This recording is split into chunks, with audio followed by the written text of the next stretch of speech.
everyone, Martina here, and in this episode we're gonna go through how to sew head and tail bands. So what we're gonna need in this episode is our text block.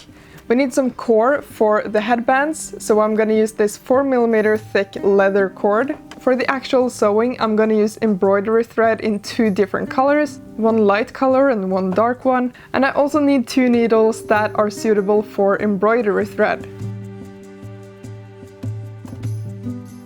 In the previous episode we finished up by adding some glue to the spine, and this has been drying for 24 hours so we can take it out of the book press.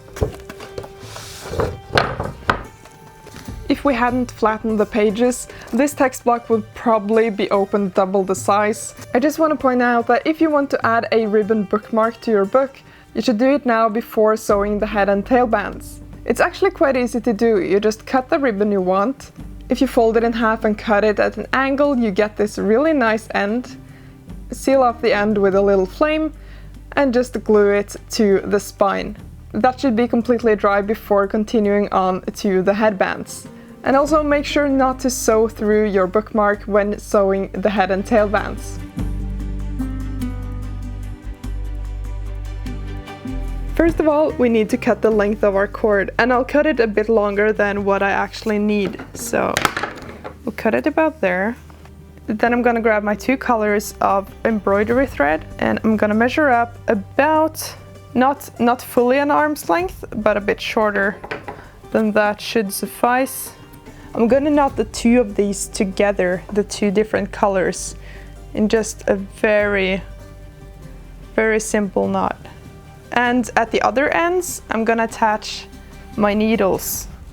So now I have about an arm's length of the light thread, an arm's length of the dark thread. They're tied together at one end in a knot, and I have 2 needles at the end here. I'm gonna begin sewing with the darker color because that's the color that will be at either end of the headband. Right, so as I said, we're gonna begin sewing with the darker thread. And I'm gonna begin by finding the center of the first signature, not the end sheet, but the first signature, poke through. I'm gonna take it out, thread it from the outside in, and then I'm gonna pull it all the way through. I'm gonna grab my core, gonna lay it here, and I'm gonna poke the same thread, the darker one, through the same hole. And when we get it all the way through, you just tighten it like that. So it's kind of dangling right now. So I'm gonna grab the thread, which should be on the inside here. And I'm gonna wrap it underneath the core all the way around, or 1.5 times. So we're back here. Now I'm gonna wrap it around the cord, and I'm gonna hold it right there. And this is where we begin sewing with the other thread. For this first round, I'm gonna bring it around the core, 1 whole round, like that. So it goes over the other thread here. Then wrap it twice around the core and bring it to the front here. Now I can grab my darker thread and find the center of the next signature and poke it out through the spine, so it goes over this lighter thread into the center of the signature and out to the back here. Now we got the dark thread on the outside.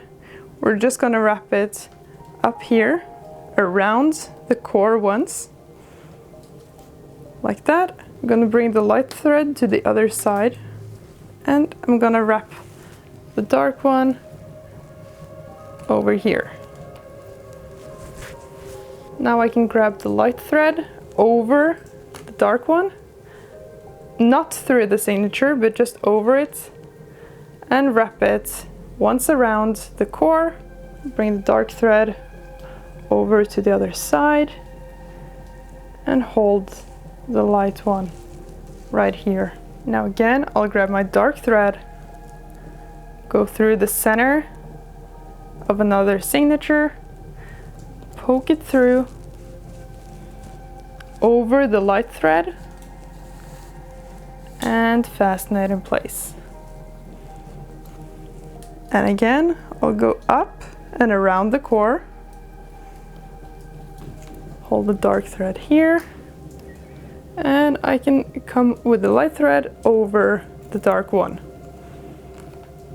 Now we're almost at the end. We got our dark thread on the outside, the light thread on top.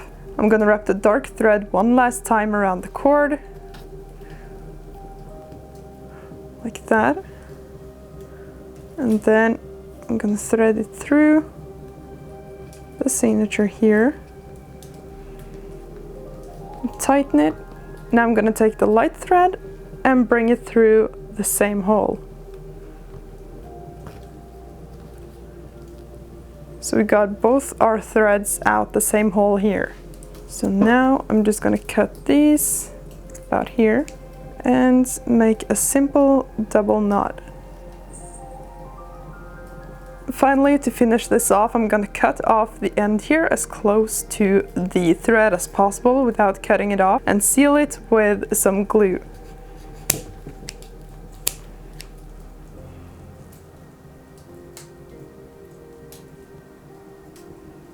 It doesn't matter if I get any on the thread because this PVA glue dries transparent anyway.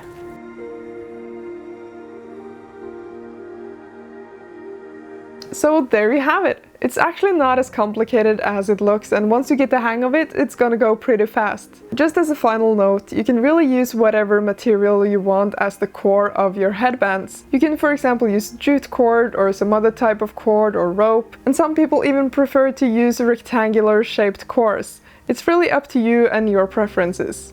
Also, you don't have to use embroidery thread specifically. I've just found it nice personally because it's quite a thick thread and it's cheap, and also there are so many different color variations to choose from. You can also make headbands that are not sewn but made from things like paper or fabric. In modern books, you don't usually see these kind of sewn on headbands. You usually see something that is glued on, and that's also a possibility. There are lots of different ways to make different types of headbands, but this is just one method of doing it. So in short, just practice this method and it's gonna go real fast after a little while.